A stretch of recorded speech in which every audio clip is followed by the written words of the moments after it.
I'd like to start by thanking the people who have come here for EML because it gives all of us here in the community a chance to reflect on our own aspirations for ordained life and to go deeper with some of our understanding of that. So I know some people in the community have done EML many, many times. They've probably heard a lot of the same stories and probably new stories each time as well. So thank you. Today we're going to talk about families. Actually, we're going to talk about attachment to families and how to work with that a little bit. And we'll also explore our attachment to their approval for us and our life decisions, because that's often something that comes up for people when they're considering ordination. And we'll briefly touch on the role, our role in our family of origin, and how we often try to recreate that in the monastery. And then if we have time, we'll discuss the responsibility that we may feel towards our parent, whether we're an only child or we have siblings. Sometimes there is this feeling of responsibility, especially as they get older and as they experience health problems that can come up. So how many of you have both parents still living? Most of you. And how many have one parent still living? Okay, some of you. And how many have no living parents? Anybody in that situation? Yeah, okay.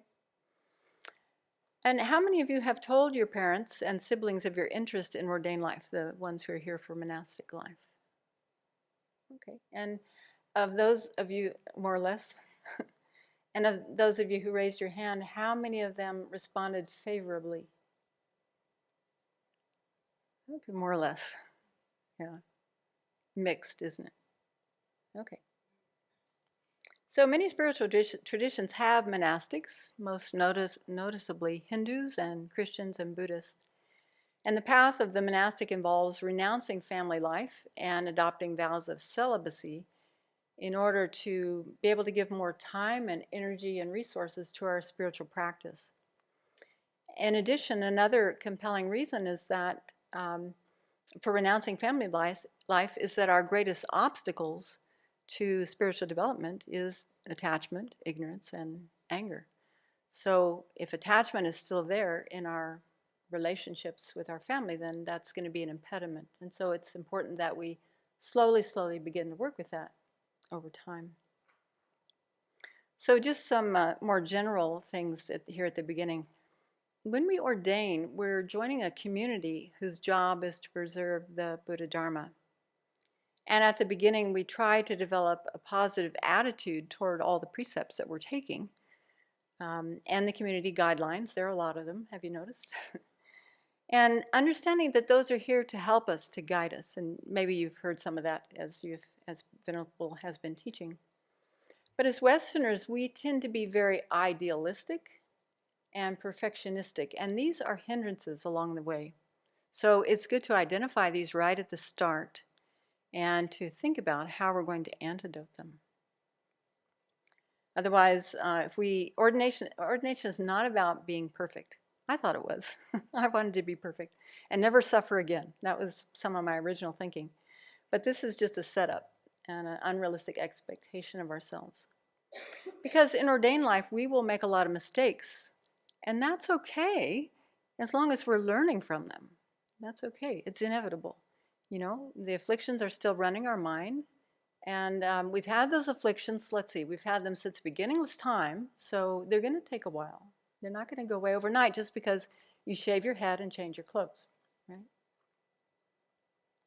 But we also know that others will have increased expectations of us once we put on the robes and shave our head. That's also true. So how do we juggle the two things? Trying not to pretend that we're perfect, because we're not, but also doing our best to, what is the phrase? Not put on a good show, that's not the right word, but give a good visualization so that people don't lose their faith in the Dharma because we're acting poorly. So both of those things are true. And we can expect that things will continue to come up after ordination, like disturbing emotions and suffering. But through our studies and our practice, we're increasing our understanding that they're impermanent. These things arise, they abide for a short time, they pass away. And we also spend a lot of time trying to understand what are the actual causes that are bringing these things up in our mind, and of course, learning about the antidotes. And don't worry, there's always someone you can talk to in the community. So attachment is still going to arise. We are still probably going to notice that beautiful woman, that beautiful man, that beautiful person. Or we might still notice that we're attached to our family even after we've ordained. But that doesn't make us a bad monastic. We do need to work to understand what attachment is and how it operates so that it's not controlling us. But it's still going to be there. Again, it doesn't go away just because we change our appearance. So I think the joy of living as a monastic comes when we sincerely do the best we can. We do the best job we can with a good motivation. And we start to trust that that's enough. That took me a long time to learn. Showing up with a good motivation, we can trust that. The more we trust the law of cause and effect, the more we can trust that we're placing positive seeds on our mind stream, even if things don't go well. So, we've all cultivated a bodhicitta motivation. Even if this talk bombs, it's okay, because I started with a good motivation. It's very helpful when you're sharing the Dharma. So ordination for us means that our spiritual practice is now the most important thing in our lives, not our family. My mom was tuned into this, probably before I was. When I told her I wanted to ordain, she said, well, I'm a little bit sad because whether you're ordaining as a Catholic nun or a Buddhist nun, it means that now your ordained life, your spiritual life, is going to be more important than your family life. She really got it. She really understood what that meant. My dad, on the other hand, was just disappointed. It took him a while to come around, but he did eventually see that I was living a very ethical life and that I was actually becoming a happier person. And that's really what parents want to see in their kids. They may have other expectations too, but ultimately they want us to be happy. And especially with my dad, when I sat down with him one day, he's a staunch Catholic, and we sat down one day and we compared the 10 non-virtues with the 10 commandments and just looked at them, wherever the similarities were.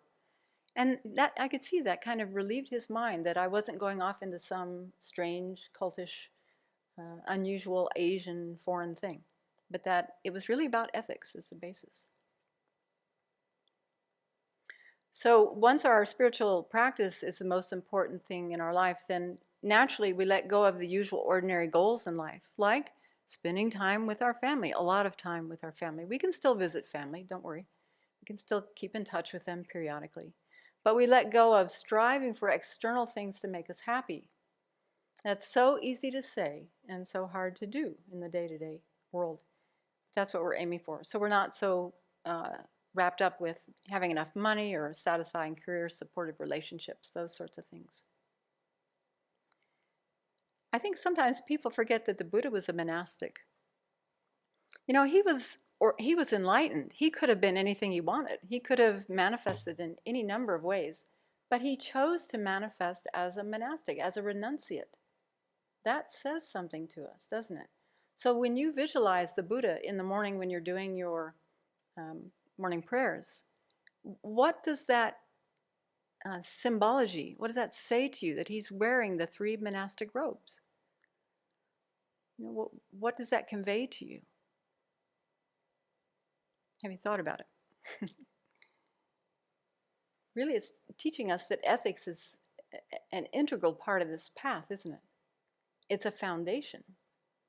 Hopefully that's what it's saying to us. So if we want to dedicate ourselves to Buddhist practice, then, as the Venerable says, we have to stop being a jerk. This is her phrase. And this is where the precepts come in. The precepts really are to help us stop being jerkish, acting like a jerk. They really help us to clean up our act so that our practice then becomes much easier. So before ordination, it's so important for us to familiarize as much as we possibly can with the Buddhist worldview.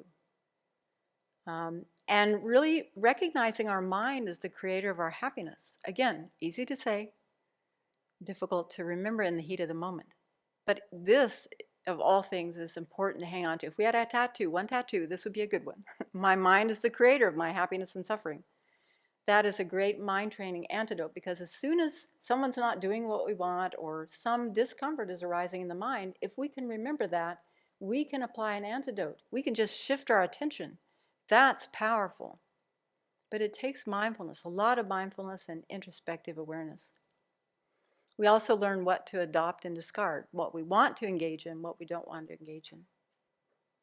So it may surprise you to hear that most of the monastic precepts, even for the fully ordained, are about how to live well in community. I was surprised to learn that.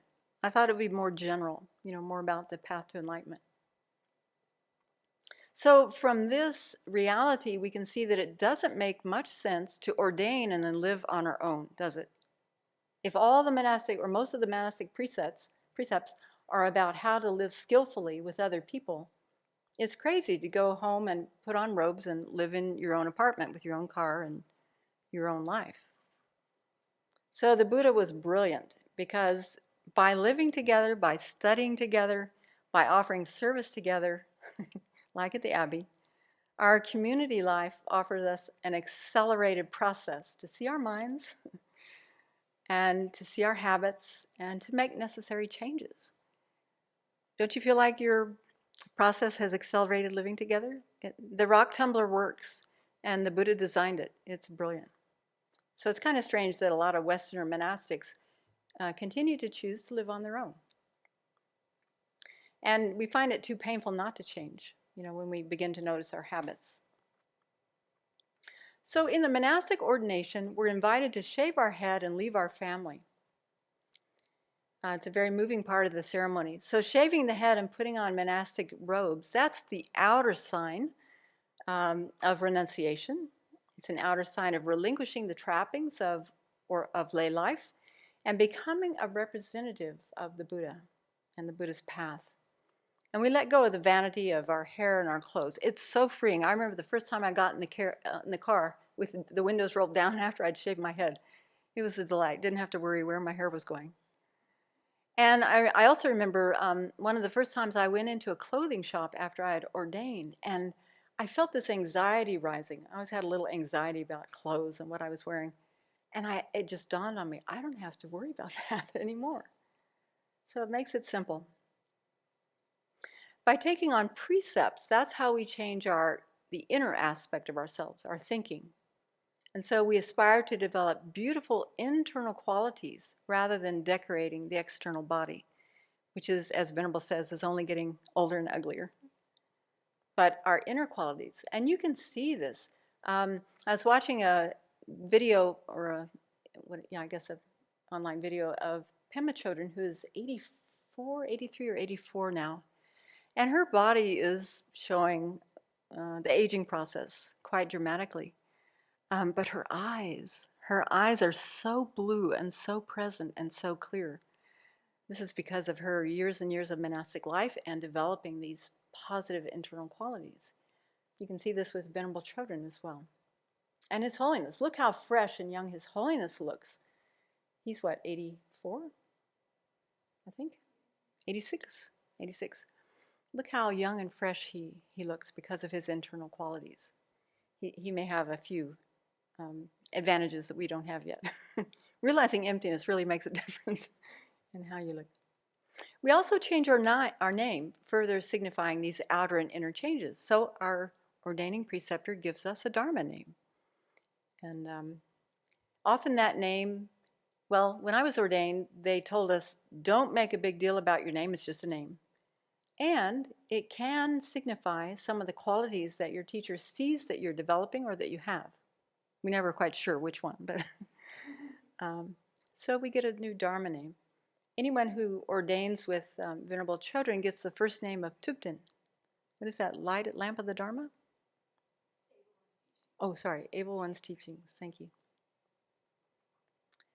So if we take ordination, we're probably not going to fulfill our family's expectations that they had for us. As a baby, probably a few of our parents looked at us and said, oh, she'll make such a cute monastic, he'll make such a cute monk.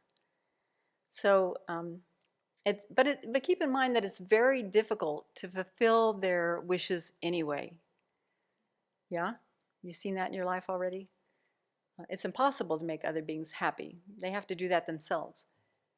So think about your own family. You know, we do one thing to make them happy. Maybe we go to school, we get a degree, maybe we get a couple degrees that makes them happy for a time being. But then they want us to, what happens next?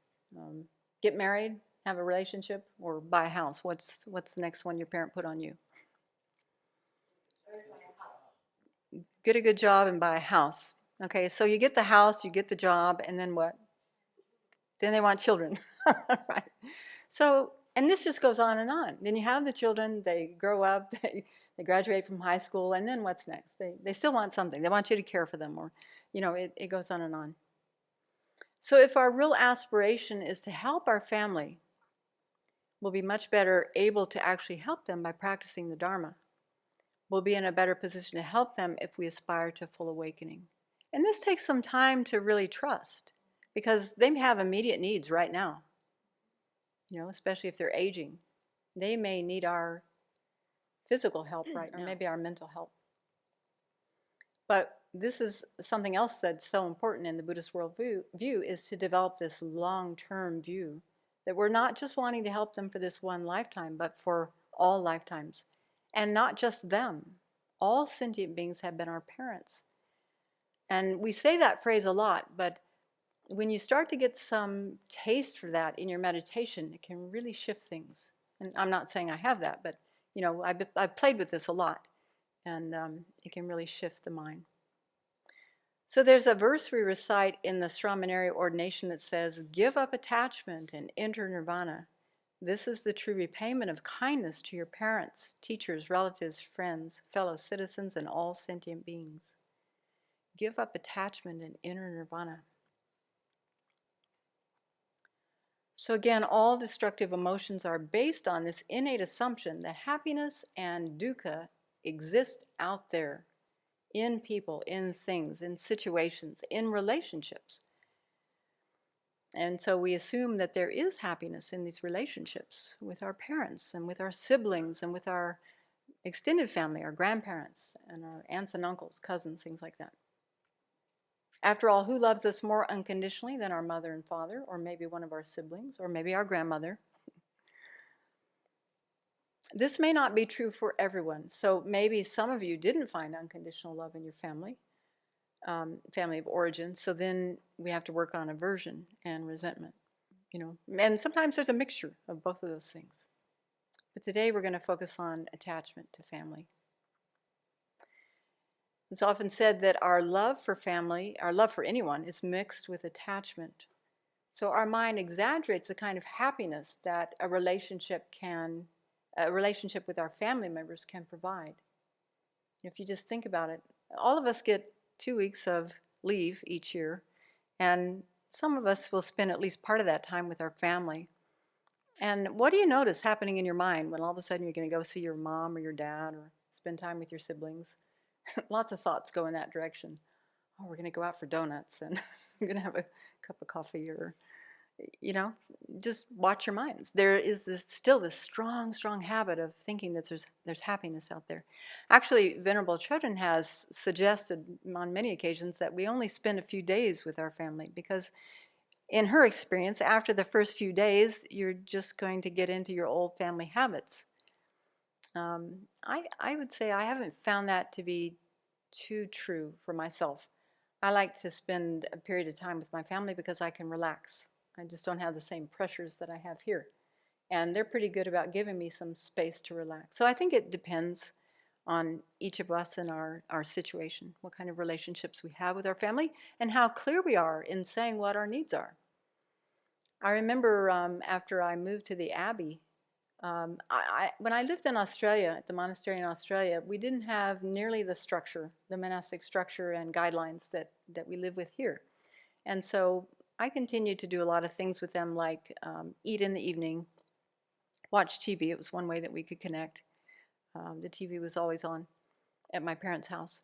But when I came here and I started following the guidelines much more strictly, then I wrote a letter to my family, and I just explained to them And this is how it's done at the Abbey, and these are to help us work with our mind and to lessen our attachments. And so when I come to visit, I won't be eating dinner. I'll still go out with you if you'd like. I'll have a cup of tea or, some broth or something, but I won't be eating at night, and I would appreciate if the TV could be turned off. My mother was so good about that. I'd come in the room, she'd click off the television. It was so kind. They want, it can be possible that they want to help us. And it's possible that it helps them too. Maybe it gives them a chance to rethink why they're spending their time the way they are.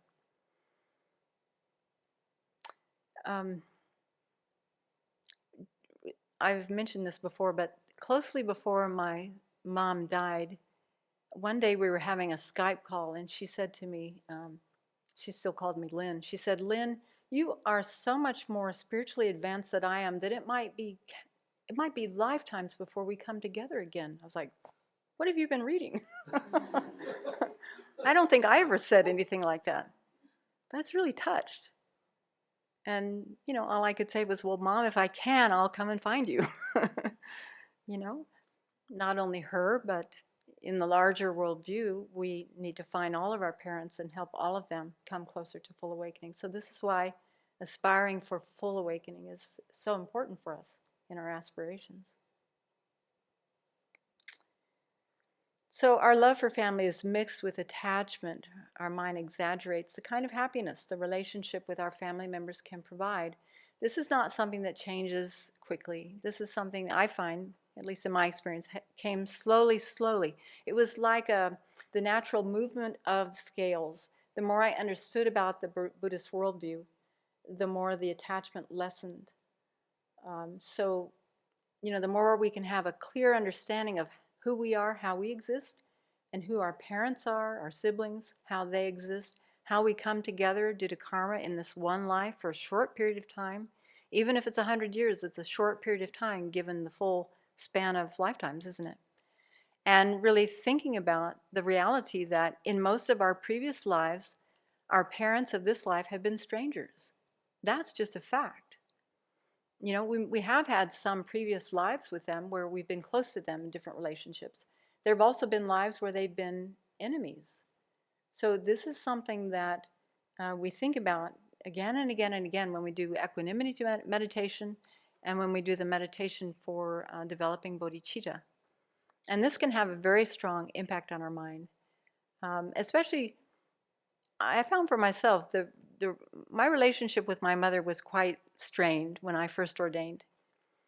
Actually, it was before that time I started meditating on the kindness of the mother. And this is something that Venerable urges us to do, the kindness of all beings, but we can also think about the kindness of our mother. And as we do that, we shift, or the kindness of our father, we shift the unnecessary attention on what they didn't do right. And we begin to notice all the things that they did provide for us.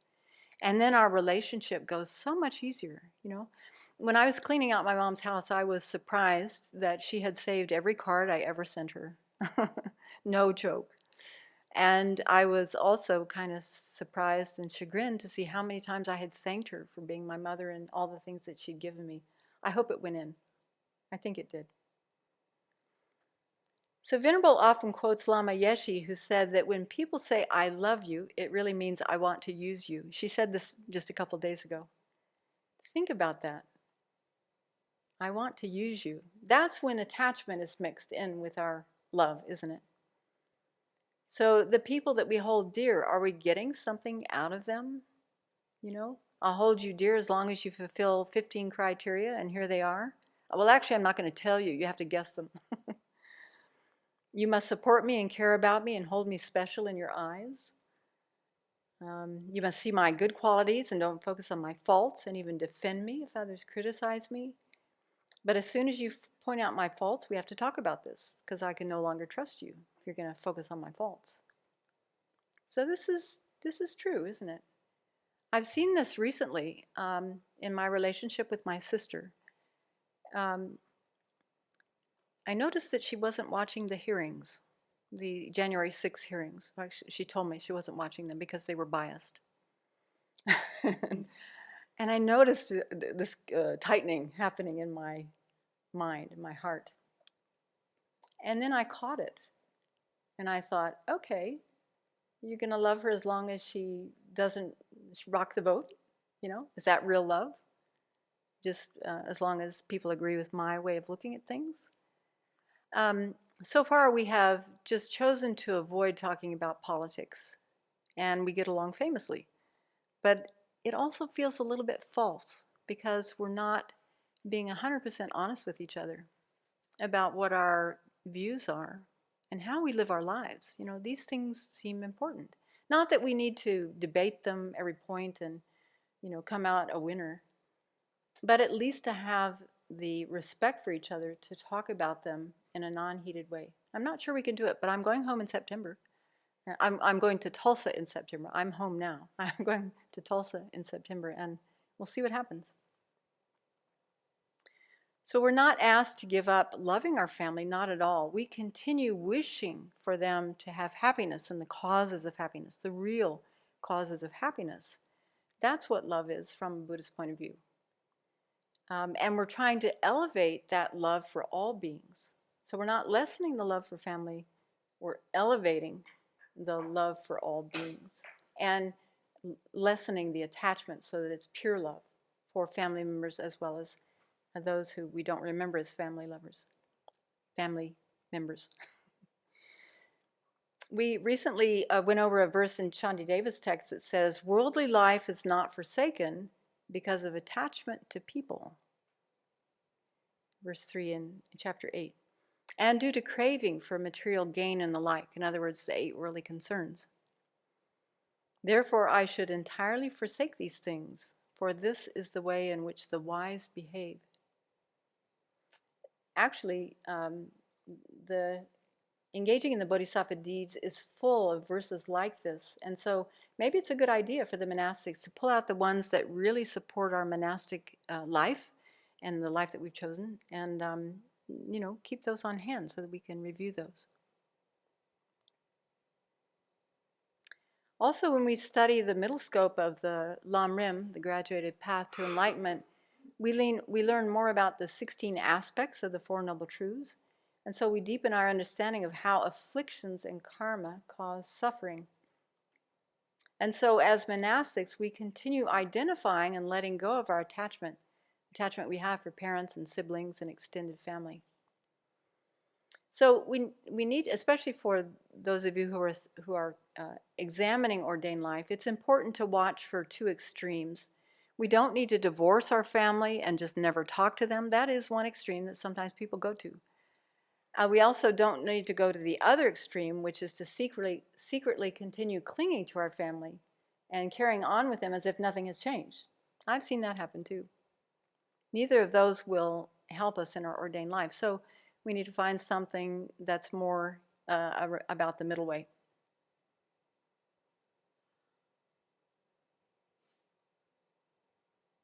So it's worth noting that there are 2 types of attachment that we can talk about. In psychological terms, attachment refers to the nature of our interactions with others, particularly our early caregivers. Venerable just covered this in the July Sharing the Dharma Day. If you didn't watch that, I'd encourage you to either read chapter 53 in An Open-Hearted Life or take a look at that talk. I thought it was very well done.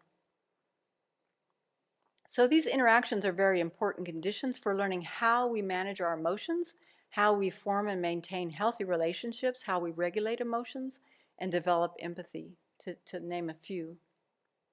And so some of us may have grown up in very healthy, warm, caring, nurturing family lives. Anybody? A few? Okay, good. Unfortunately, many of us did not, or maybe it was kind of a mixed bag. There was that warmth and caring, but there was also some dysfunction going on. So our caregivers may have been unable to provide a consistently caring and responsive environment, and that can lead to more of an insecure attachment style. So this is using attachment in the psychological point of view. And for some of us, our early caregivers may have been detached and unable or unwilling to nurture us. Maybe you had one parent that was like that. Maybe both of your parents were like that. And that leads to an avoidant attachment style. Some of us had caregivers who were unpredictable and dramatic, especially in the face of our distress and needs, leading to an anxious, ambivalent attachment style. I tell you, it helped me a lot to learn about that anxious, ambivalent attachment style, because that's mine. And those who may have been abused by early caregivers may have learned to be afraid of close relationships. So we're living with a group of people that we have not individually and consciously chosen when we come into monastic life. And so we're going to be dealing with people of all different walks of life, all different backgrounds, all different family constellations. And so it's good to understand these different attachment styles, because it can really allow us to develop a lot more compassion for where they're coming from, and a lot more leeway for different kinds of behavior. And as I said, we bring these attachment styles to the monastery and repeat them with the people here, or at least we try to, until someone says, you can't do that here. So the more self-awareness we have, the easier our monastic life will be. One study found that around 40% of adults are not securely attached. I think that's a low estimation, to tell you the truth. But thankfully, this doesn't mean that we're doomed, because we can repair these attachment styles through healthy adult relationships, such as with good friends or really caring romantic partners, or supportive spiritual community, or even a higher power. Some people find that helpful. But sometimes working with a skilled therapist is necessary to bring about the understanding and the healing that we need. So in my situation, I worked with a therapist for about a year, doing a lot of transference and learning to trust different relationships, learning to trust relationships in a different way. It was very worthwhile.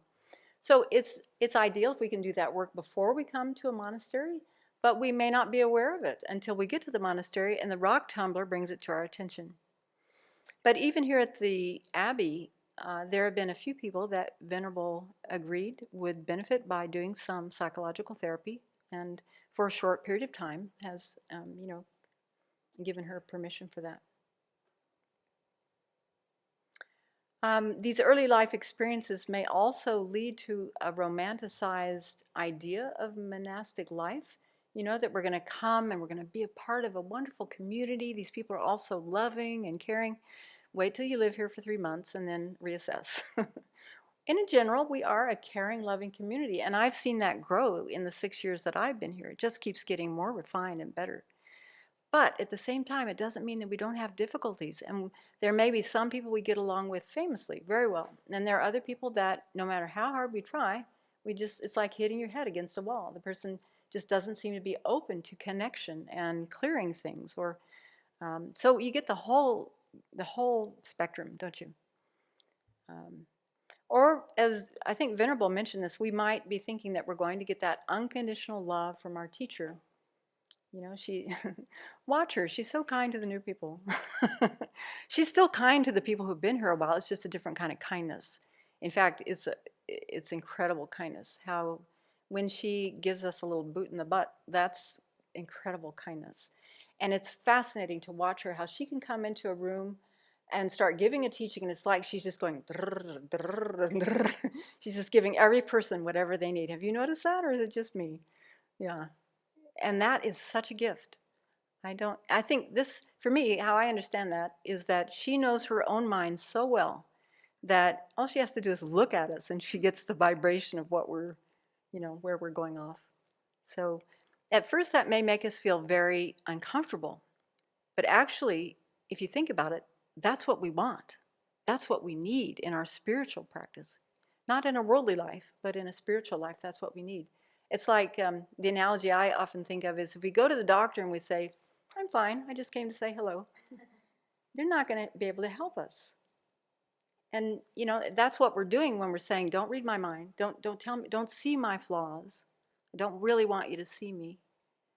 That doesn't help us. So monastic life really requires incredible self-honesty. And the more honest we are about our own strengths and weaknesses, limitations, the faster we'll grow. At least that seems how it works here.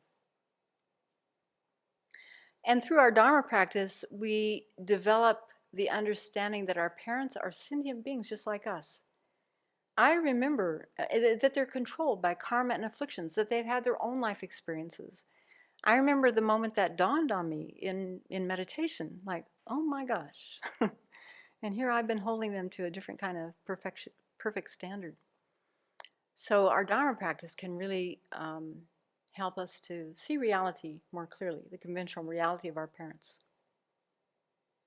And the more we understand about their early life and what that was like, the more understanding and acceptance we can have about how they raised us and the difficulties that they were up against.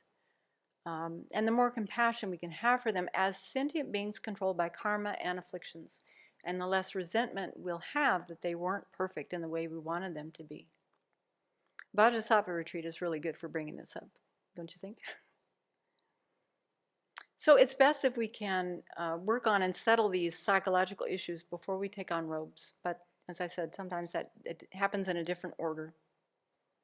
So that's just a tiny, tiny bit about attachment from a psychological point of view. And there's so much being written on this now, so many books, so many good books and talks. So if it rings a bell, please have a look. Of course, in the Buddhist worldview, attachment refers to the unhealthy tendency to exaggerate and project good qualities onto people, things, situations, relationships, etc. And then we cling to them. Have you identified that clinging in your own mind? Sometimes it's really obvious. Sometimes it's very subtle. But the more we can identify it, then we have a chance to apply an antidote. So this type of attachment also leads us into having unrealistic expectations of the people and things that we encounter in situations, relationships, and it leads to a yo-yo mind. This is what Venerable talks about. We have a yo-yo mind that goes from elation to depression, to elation to depression. And the nice thing about monastic life as we work on our attachment is that the mind becomes more even keel. What a relief. It takes so much less energy. And also, if we think about where most of our anger comes from, this is also something else to investigate. Most of our anger comes from when attachment isn't getting what it wants. So when we first ordain, we're going through a big transition from the lay worldly life to the more disciplined life of a monastic. And so initially we may feel that the people in the monastery don't care about us because they don't say good morning to us each day like our partner did or our parent does or our sibling if we live with them.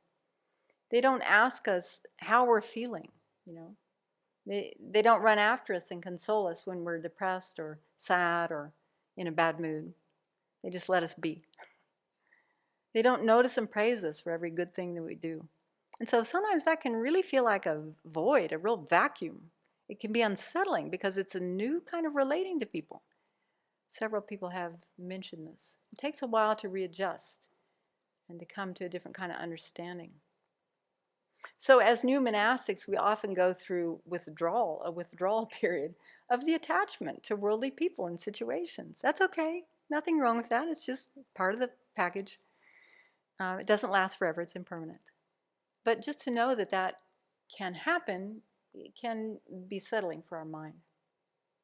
And it takes different times, different lengths of times for different people to go through that. It also takes time to develop positive states of mind, like compassion and wisdom, in its place. And these give rise to such a different kind of happiness and satisfaction. You've begun to notice that. Yeah. So Venerable Chodron says, at first we wonder how we will ever be happy without relationships, financial security, praise from others, and career. But she made a very strong point here. She says, if we have confidence that we can deal with this withdrawal, then ordain and be happy because we know we're going in the right direction. That's good personal advice. And if we seriously don't think we can give these things up, then it's better to remain a layperson and practice as a really good lay practitioner. No problem. This is a voluntary, we're voluntarily taking on every step of our ordained life. If there's any pressure from anyone, anywhere, you need to really look at that carefully.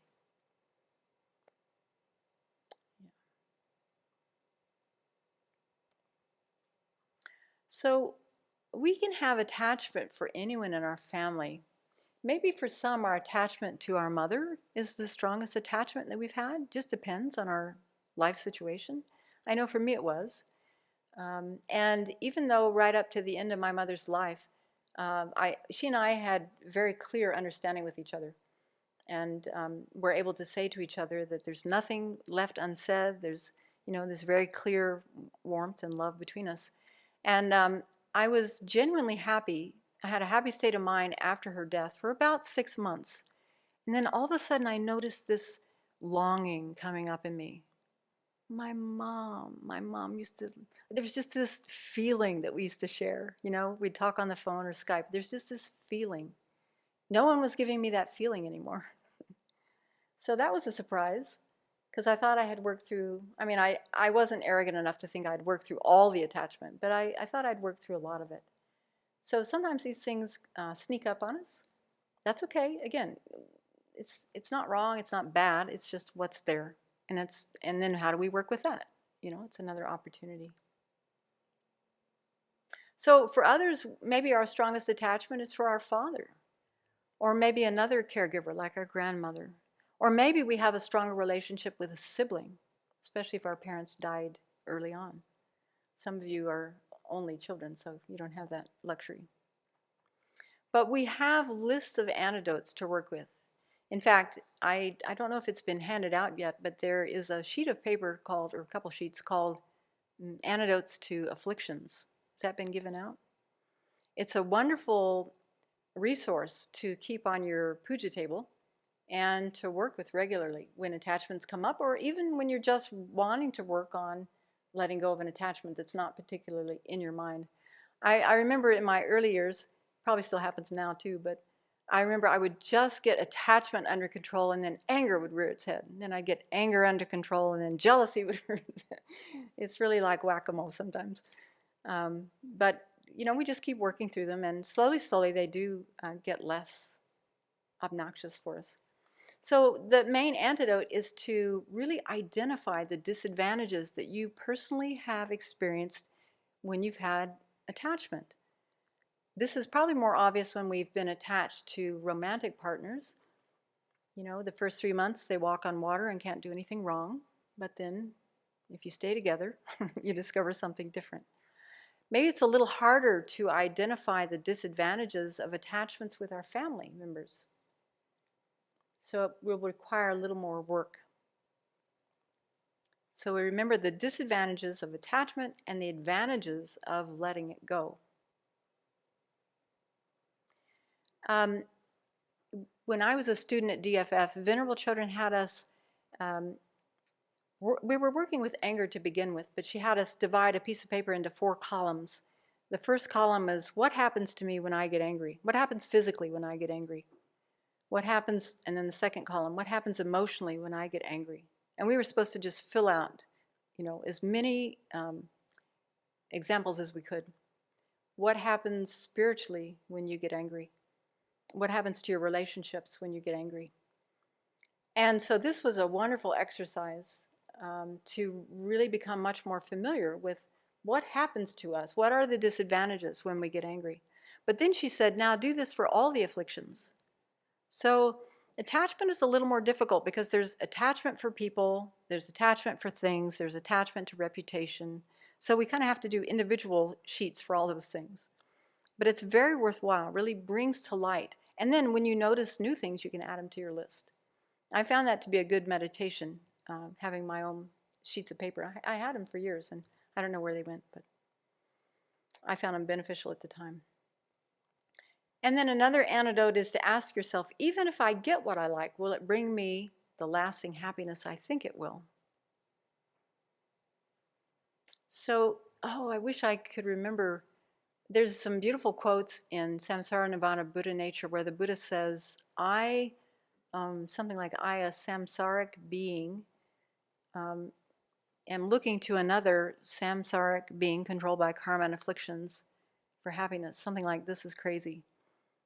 I, a person who's subject to birth, aging, sickness, and death, look for happiness to another person who is subject to birth, aging, sickness, and death. especially of our family members, especially of parents who are usually quite a bit older than us. They're going to die before, well, that's not true.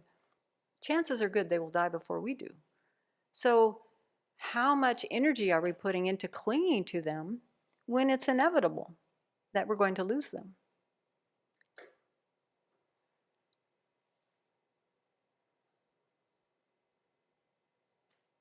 Also remembering that we've had similar good relationships and pleasures with these people infinite times in past lives, and it hasn't gotten us anywhere. We're still in samsara.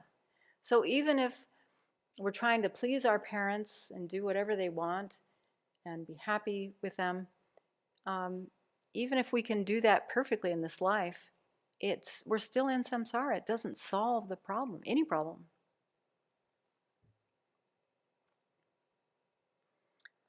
Another antidote is to consider the ugly or impure aspects of the object. We have done we've spent our winter retreat meditating on the 4 close placements of mindfulness a couple of times since I've been here in the last 6 years. And one very powerful meditation is to go through all the different parts of the body, the 32 aspects of the body, think about how they're permanent, impermanent, in the nature of suffering, and empty of the self, and then apply that to your mom. Apply that to your dad, to your siblings. Really think about them, how they exist. Otherwise, we just keep assenting to the appearances, right? That they're solid, permanent, inherent. So this can really help us break down that grasping mind.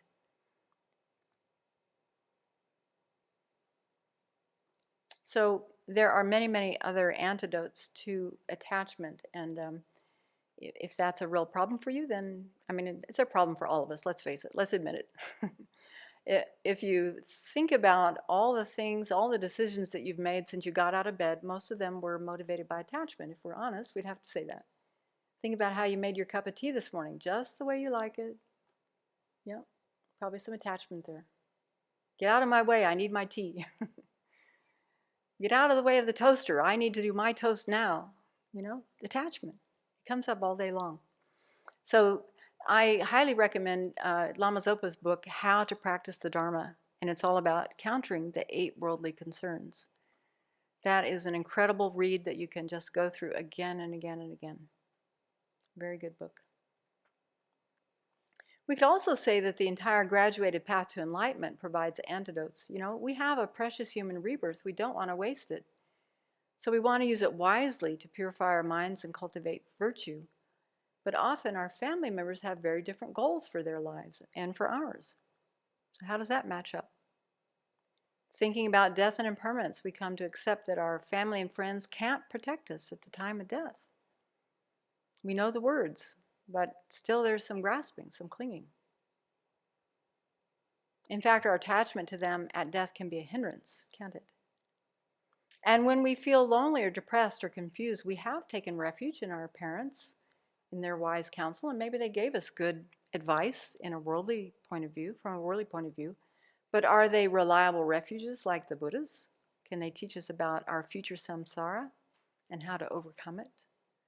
Can they teach us about bodhicitta and wisdom? Setting karma is a good way to reflect how much our family has influenced us in the 10 non-virtues.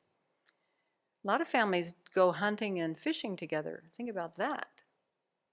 Or maybe we had role models of our parents swatting flies or, you know, doing different things. Stealing, condoning taking things that were not ours or not entitled to. Unwise sexual conduct. What kind of role model were your parents for your sexual behavior? We don't have to talk about that, but just it's good to know, you know, because we'll repeat those modeling. Lying. Did your parents ever ask you to lie for them? Mine did. My mother did. Tell them I'm not here. You know, tell them I'm not here. Divisive speech. Did family members demonstrate divisive speech at home? You know, especially after a family gathering where somebody trashes everybody who was there. Could you see what she was wearing? Wasn't that atrocious? And harsh speech. What did we learn about that from our family? Or idle speech, or any of the 3 mental non-virtues. What about Intoxicants. What did we learn about intoxicants from our family? So we can go on and on like this. I already mentioned that we can, by setting the middle scope, we see them as fallible human beings in samsara, controlled by their own karma and afflictions. And when we think about them, like when we develop bodhicitta and we think about all beings being swept by the current of the four powerful rivers, tied by the karma so hard to undo, caught in the iron net of self-grasping egoism, our parents fit that category, that description. So that helps us to develop compassion for them. Do we really want our parents to achieve enlightenment? Have you really had that sincere thought? Mom, I want so much for you to achieve enlightenment. It's a beautiful thought. We have to cultivate it. And when we develop equanimity, thinking about the beginningless lives we've had with everybody, even our parents, our siblings, that really starts to shake how much we grasp at them. Okay, so that's probably enough about attachment, or at least that type of attachment. And maybe just a bit more on attachment to praise and approval. Because what if our parents don't approve of our ordained life, or don't approve of our choice of a monastery, or don't approve of our choice of a religion? How do we handle that?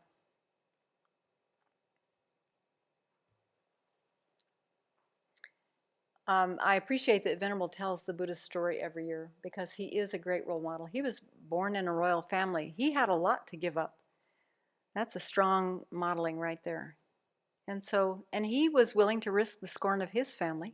Think about how much pressure he was under from not only his parents and probably a lot of ministers and the whole society that he lived in. And he walked away from it. He had a lot of courage. So that's a good role modeling for us.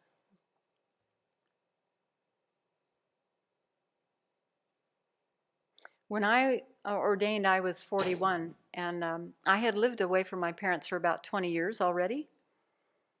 And so it didn't feel right to ask their permission to ordain. That's one of the things that's suggested, that we ask our parents for permission. So instead, what I said to them is, I am going to ordain, and I would love your blessing. So that, if that feels more comfortable to people, especially if we've been out of the house and working on our own. So there's a quote of the Buddha in Reflections on Emptiness from Ajahn Anan that says, when anyone praised the Buddha, he said, praise simply arises, remains, and then passes. You remember that quote? When anyone criticized him, the Buddha said, criticism simply arises, remains, and then passes. That's another one we can tattoo on our hand, on our arm. So from a worldly point of view, when we receive praise and approval, we are conditioned to think of it as success. However, have you noticed when we cling to that praise and approval, we suffer? Or when we don't get it, we suffer. So we might have a little praise for something we did well, but then the mind wants to hold on to it, wants to replay it, wants to analyze it, wants to do it again. And then there's this sense of loss or deflation when the praise is past. So when we check up, we find the causes of this sense of loss and deflation or dissatisfaction can be traced back to the fact that most of our attachment is really focused just on this one life. So that's where the problem comes from. And if we can see that, then we can see that it comes from our own mind, and then we have the possibility of changing our mind. The reality is we follow our attachment, our desires, with the hope of finding happiness and satisfaction, but it often leads to unhappiness and dissatisfaction. You'd think we would connect the dots. Even after being ordained for many years, you'd think we'd connect the dots. And still the chocolate cake comes out at lunch and the salivating happens. Or the pancakes, or the whatever is your chocolate, So, yeah, you'd think we'd connect the dots. Shantideva gives us a lot of antidotes to praise and approval if we find that we're really seeking that, especially from our parents, or even from anybody here in the monastery. He said, praise and approval don't protect us from aging, sickness, or death. Praise and approval don't increase our lifespan. They don't turn into virtue or merit, the real cause of happiness. They don't benefit our future lives. Even in this life, praise and approval don't improve our relationship with others. It doesn't undermine our enchantment with samsara. In fact, it is the opposite, doesn't it? It doesn't increase our kindness, our love, our compassion, doesn't improve our wisdom, doesn't bring us liberation or enlightenment. And yet, praise and approval are something that we all long for, I think. Yeah, so what's going on there? So praise and approval themselves are not a bad thing. These things might help us to meet some of our emotional needs, psychological needs, acknowledgement for our contribution, but it gets us into trouble. So we're advised to think of our happiness and praise, or see happiness from praise and approval as ephemeral as sandcastles. Shantideva says the happiness, he says, when their sandcastles collapse, children howl in despair. Likewise, when my praise and reputation decline, my mind becomes like a little child. The happiness that arises from thinking I am being praised is invalid. It's only the behavior of a child. It's like a sharp piece of glass in our mind, isn't it? And all the while, it distracts us from really engaging in virtue. It helps us to waste time. What comments do you have? What questions have come up? Venerable, you said two things that I didn't catch up well. Okay. One is give up attachment and nirvana. This is the best way. Give up attachment and enter nirvana. That is the true repayment of kindness to your parents, teachers, relatives, friends, fellow citizens, and all sentient beings. And the other, you mentioned two types of attachment. Mm-hmm. I didn't catch up well. One is the psychological type of attachment, which is talking about the relationship that we develop with early caregivers, and that really helps determine, it's one condition, it's not the only condition, but one very strong condition that determines how resilient we are and what kind of relationships we have with people as we age. The other type of attachment is from the Buddhist point of view, the Buddhist worldview, and that's the attachment that exaggerates good qualities, and exaggerates and projects good qualities and then clings to them because we see them as the cause of our happiness. What else? Anything else? Venerable mentioned earlier that I think she mentioned how in the Chinese tradition and some new nuns would ordain and the parents would be there, and she said that they immediately said that your daughter will not stay at your home anymore now. So I was wondering, is this holding like if you take ordination with Venerable too, or is it still possible to stay at your parents' place? Yes, or not? For most people. I think it depends on an individual basis. Like, for instance, Venerable Damcho doesn't stay with her parents unless Venerable's with her. I'm not sure. I don't think she stays with her parents. So it depends on the person. But most of us go and spend time with our family, a few days or a week. Yeah, it depends. I think Venerable, we have to request time off and what we're going to do, who we're going to spend that time with. And I think she checks to see if there's a lot of attachment in our mind. She may discourage us from spending so long, or she may encourage us to wait another 6 months or another year.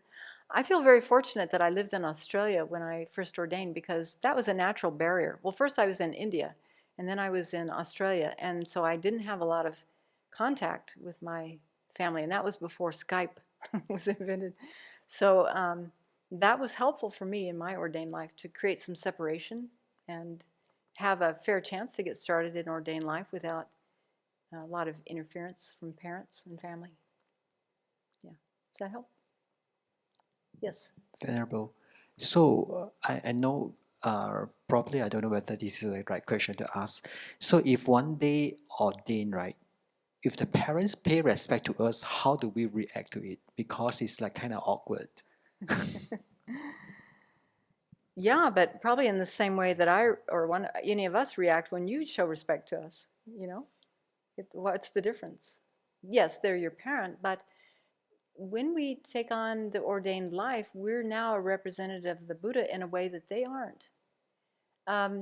Geshe Tashi Tsering used to say that even an Arya being will bow down to a person who has taken novice ordination because they, it's like a tangible step towards renunciation. It's a worthy object of admiration and respect. He also used to say that when a person takes ordination, even novice ordination, their parents will not be reborn in lower realms for 7 lifetimes because they created that basis for that ordination. They contributed to it. Yeah.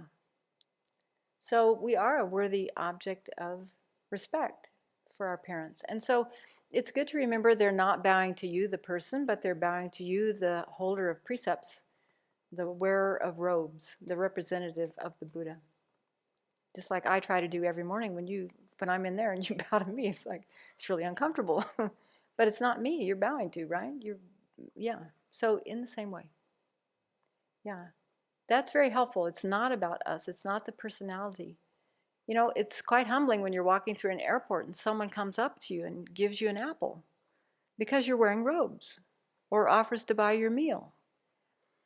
I remember spending time in Singapore as a new monastic, and I was so uncomfortable most of the time because people kept showing so much respect. That was because I was not yet I had not taken on, I wasn't here yet. I hadn't learned Venerable's advice about how to assess our own self-worth. So, yeah, I think as new monastics, do you find it uncomfortable to stand up here when people are making the food offering? Maybe a little bit. It changes over time. Hopefully you don't feel entitled. But yeah, when people show faith, it really touches our heart.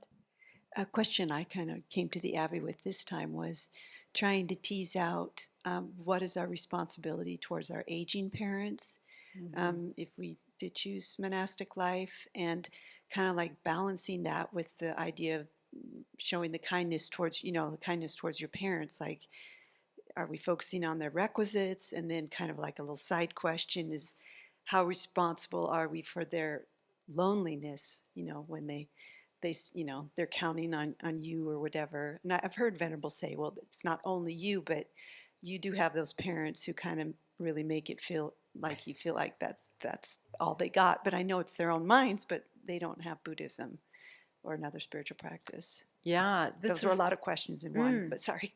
And they're good ones. And there's a lot of gray area, and it depends on the person, I think. There's no one right answer for this, and each of us have to work it out for ourselves. Before I ordained, and even after I ordained, Venerable strongly encouraged me to meditate on the truth of suffering, or true suffering and true origin of suffering, and of course the other noble truths. But those two in particular, when we really understand our predicament and we understand that this is our parents' predicament as well, yes, it's beneficial to help our parents. They're a strong object of karma for us. Any way that we can help them, we should. But at the same time, when we're thinking about when we have taken on this more long-term Buddhist worldview, then we want to do more than just hold their hand and provide a Band-Aid, and keep them company on Friday nights. We want to actually help them come out of suffering. And we can't do that if we're busy running them to the doctor every second day, So each person needs to settle this in their own mind for themselves. It's easier if you have siblings who are willing to step in, for sure. It's a challenge, I think, for only children in particular. But when we come back to what is our understanding of the Buddhist worldview, and what is our determination to actually accomplish spiritual goals and help them in the long term, that at least gives us a foothold to take steps towards accomplishing those long-term goals. We may not be able to do much in this lifetime, but we've made steps along the path and will continue if we have good motivation, good teachers. So I'm sorry, it's probably not a very satisfying answer. You know, initially I thought I would be the one to care for my mother because my brother and sister both work in very demanding healthcare jobs. But as it turned out, when my mom needed help, my sister and brother lived in the same town that she did, and I lived here at the Abbey, and there was no way, you know, that was the message was, that's not what we do with our ordained life. Now, there are exceptions. However, it's easy to get sidetracked when we step out of ordained life. I have a friend from Australia who went to help her father who had Alzheimer's, and she spent 2 years with him, right up to the end of his life. And it really challenged her monastic life. She's still ordained, but it really challenged her.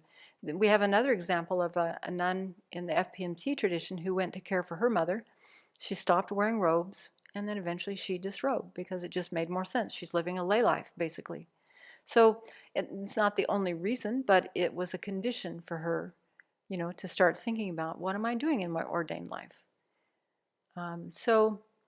And at the same time, when my mom died, I asked Venerable permission to go and be with her in the last few days of her life, and she said yes. So there's that too. It's not like we just say, okay, good luck. Can't do anything. We can be there for them in some ways, but not in all the ways. Yeah, does that help? Yeah.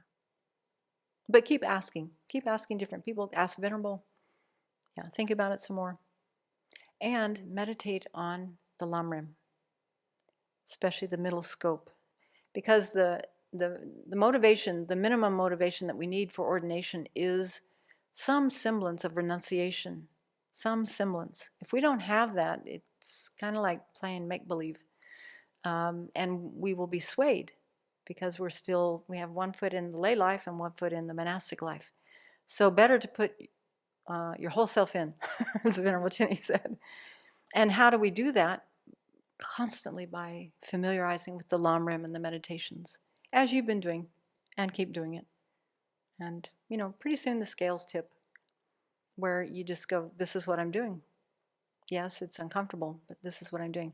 It's like if you wanted to become a doctor and all you could do right now is sit and hold someone's hand and put on a Band-Aid, that doesn't really help them if they need brain surgery. But if you step away and you do the 8 or 10 years of medical school, eventually you're going to be able to help people in a very different way.